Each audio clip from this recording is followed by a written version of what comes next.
Hello, Ruben Nieves here, Positive Coaching Alliance, National Director of Training. We're here for our continued conversation on coaching your kids at home. We had a great session with Kelly Kratz last week, and the idea here is to expand on that and build upon that. Feel free to write in your comments and identify yourself and where you've joined from. For those of you who were on with me briefly a moment ago, what I discovered is that I had created this session on my personal page instead of the PCA page.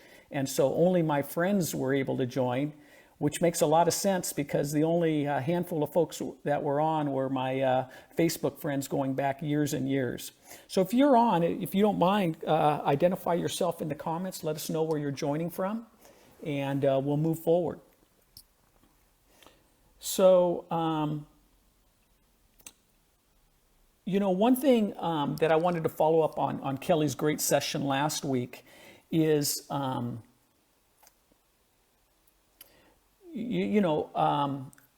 there situations where it's not appropriate to coach your child at home?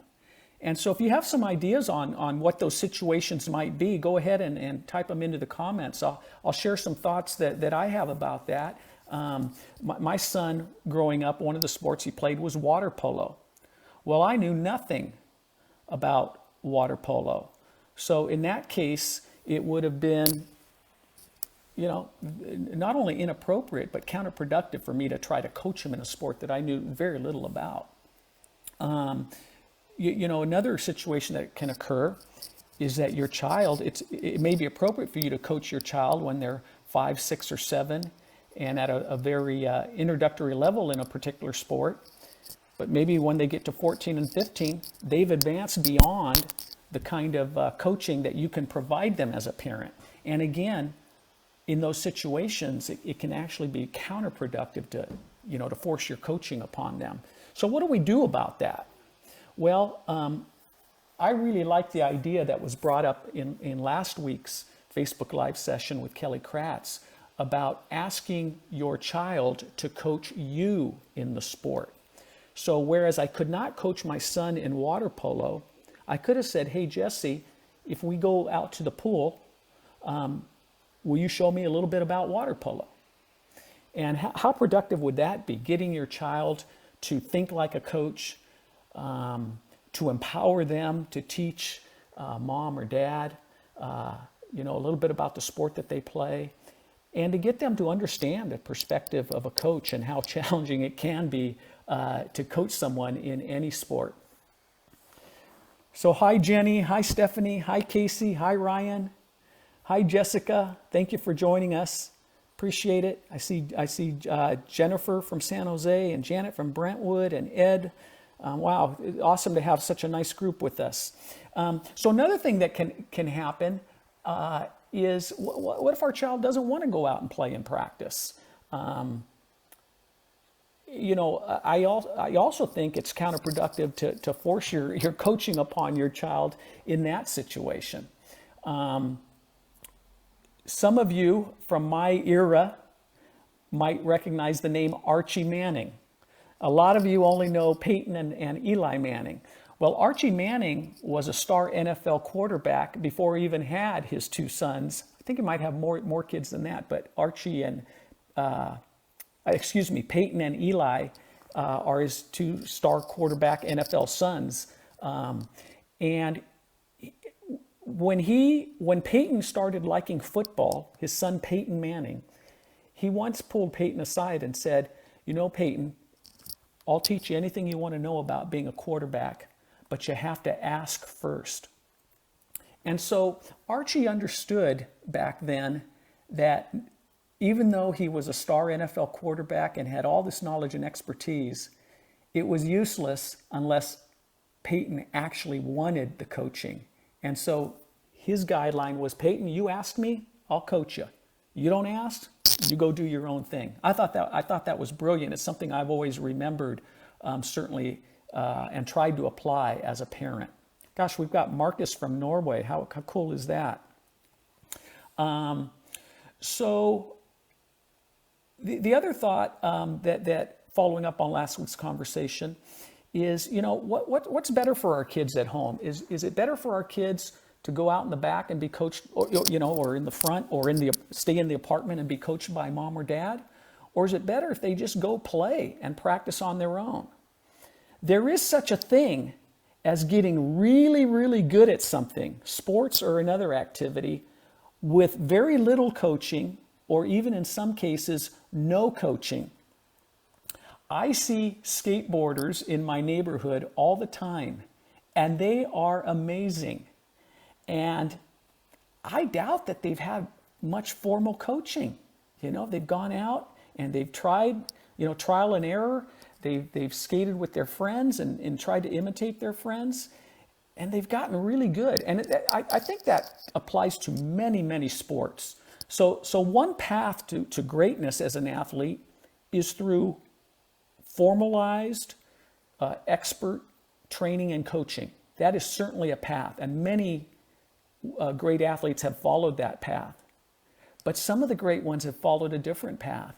They've gone to the playground, and they've gone before school, they've gone after school, they've come back after dinner, and they have just played, and they have become great and even become star professional athletes in their sport.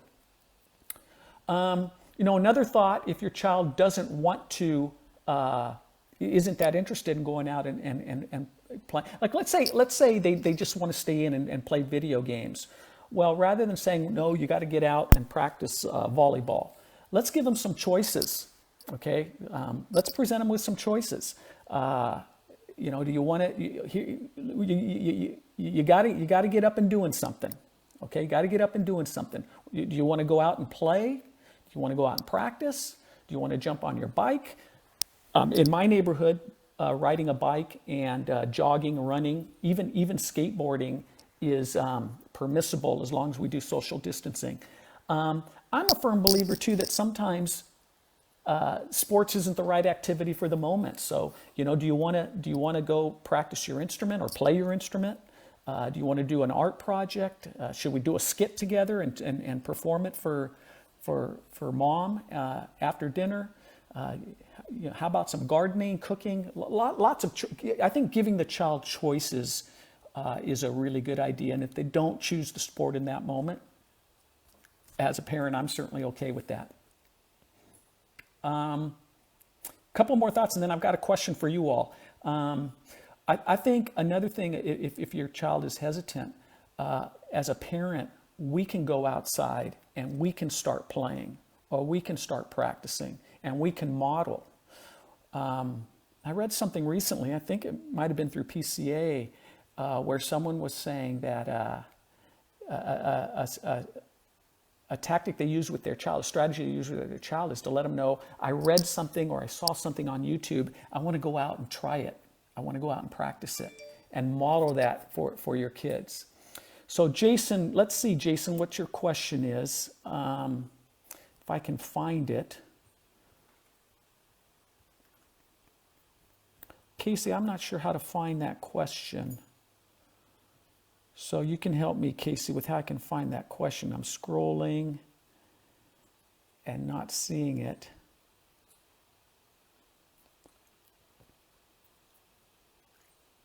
Jason's question. When coaching your child and they have a meltdown, who interacts, dad or coach? Okay, well, let's tap into the wisdom of the group on that. What a great question, Jason. Let's see what suggestions your fellow participants come up with. So one thing that comes to mind for me as I think through your question, Jason, is what may have caused the meltdown? And I suspect in some cases, not all cases, Jason, that we may have forced the kid to do something they don't want to do in that moment. And so I think some of what I talked about previously could apply to that. Is the meltdown because they're frustrated because they're not performing well? Then some positive coaching tactics come into play, pointing out what they are doing well, pointing out how they are making progress, If it's genuine, you know, 'cause oftentimes athletes get frustrated because they don't think they're getting better. They don't think they're getting they're progressing. But an expert coach does recognize the progress, even though the end result isn't what we want it to be yet. So again, I invite others to chime in and share your thoughts on Jason's question. I have a question for the group, and it's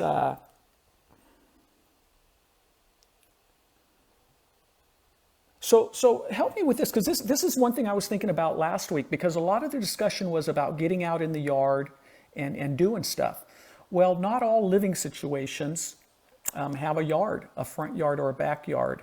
You know, some families might be confined to indoors, an apartment. The best they have is a small balcony or something. So I want to ask the group, what they think about that situation. We're sheltering in place, and we don't have a yard to go out and play, practice, do sports in. What ideas do you all have? And by the way, I see, Jason, you're getting lots of nice responses to your question. Jenny Wilburn, it might be a good opportunity to ask the child how their coach would normally handle it, and would they behave this way for the coach. Then discuss why the behavior changes.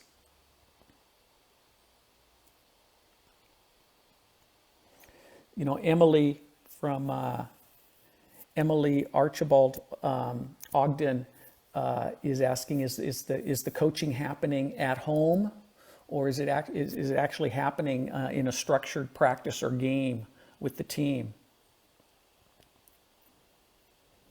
Jason has responded back, my older son needs coach to kick him in the rear. My younger son tends to need dad to comfort. Yeah, Jason, that makes sense to me. I mean, as the adult, I think you have to bring your judgment to the situation and make a decision in the moment, which hat you should be wearing at that particular time. I'll tell you one thing: meltdown at home in an informal practice situation. To me, it's an indication that it's not the right time, and let's come back to it later, is a thought I have. So my other question about what do you do, though, when you don't have a yard? I'm not seeing any comments on that coming in.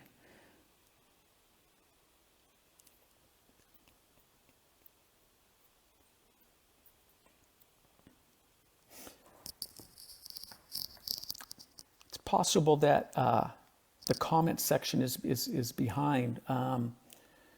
So some thoughts in talking with others about this. I've seen some creative thinking. Ryan Virtue, my colleague who was on, I think, if I'm not mistaken, he set up an obstacle course in the house. I don't know what kind of outdoor options he had. Here's another thought. It might not just be someone who lives in an apartment that doesn't have a yard. It could be someone with a house and a big yard, but it's 50 degrees below zero outside, which may have been the case with Ryan in Cleveland when he set up that obstacle course for his kids inside the house. Do you have a ping pong table at home in the garage that you can use? Is it an opportunity to see if anybody wants to do some yoga or some in-home exercising, meditation? In my house, I have an indoor pull-up bar. I rarely use it, but my son uses it all the time, and that's good enough for me. And then the other thing about being confined to indoors, do you watch sports together, either just to watch or to turn it into a teaching opportunity? Do you watch a professional soccer match and talk about what's going on the field, and why do you think they're playing with this strategy, and what would you do if you were in that situation, etc.?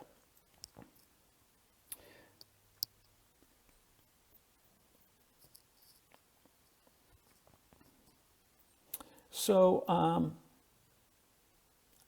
going to talk. Okay, so some of the questions have come in about the actual coaching of your child when you put on the coach hat. Here's 3 PCA tools. And I've touched a little, I've danced around them a little bit, but let's talk about them specifically. One tool is simply called ask permission. When you ask permission, you say something like this. Hey, Jesse, I noticed something about the way you're throwing that's going to give you a lot more velocity. You want to hear it? So you're empowering your child to decide if they want to be coached by you or not in the moment. Do they want your advice? There's 2 answers. One, they could say no, in which case, fine, leave it alone. They might be curious later. They might come back to you later. They might say yes, which is awesome. They're giving you permission to coach them, and they're empowered to be part of that process. A different tool that sounds the same, but it's very different, is ask rather than tell. Ask rather than tell is, you may know exactly what your child needs to do to have more velocity on their throw. But rather than tell them, you ask, is there anything you think you can do differently that would give you more velocity? They might come up with an answer or 2. If they don't, then go ahead and give them your suggestion, but give them the opportunity to figure things out first and coach themselves first. We call that ask rather than tell. And then another one, this is when kids get frustrated. You may have had a kid a child who says, I can't serve overhand. This tool comes from Carol Dweck, and it's a growth mindset building tool. And it's, you take the word yet and you add it to what they just said. You said, so I can't serve the ball I can't serve the ball over the net. And as a parent, you say, you can't serve the ball over the net yet. So I want you to practice this with me. And if you don't mind writing in to the comments, I'm gonna make a statement, and I want you to turn it into a yet comment by adding the word yet to it. Okay, and so here's my comment. I'm no good at skateboarding. So what are you going to do with that, parents? What are you going to do with that comment using the yet tool?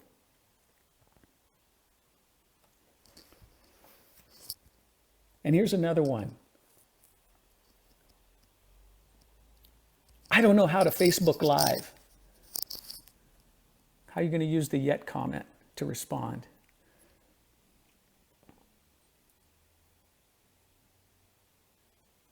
Okay, we're getting near the end of our half hour here, so I again want to ask you all, and I'll see if I can do a better job of monitoring this chat here.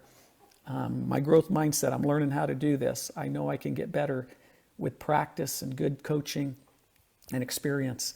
My question for you is, positive coaching in general, and even the 3 tools I just shared with you, ask permission, ask rather than tell, and yet. Are there other situations at home where you think these tools would be useful outside of sports, outside of practicing? What do you think about that?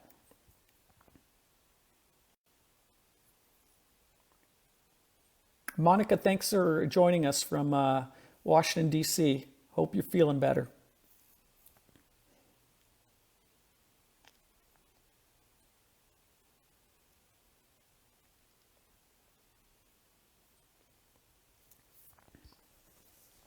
So again, my question to you all as a group is, are there other situations at home where you think positive coaching and positive coaching tools, such as ask permission, ask rather than tell, yet, the 5-to-1 ratio, 5 times as much emotional tank filling as tank draining, or praise to criticism,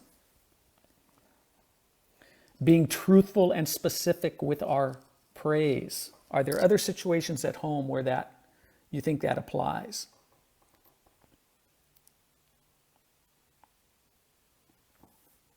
Jason, I see your comment. Jason Jason L., about watching classic baseball games, and we talk as we are watching. My oldest son was a catcher, and I would have him talk me through the situation on TV and what pitch he would throw.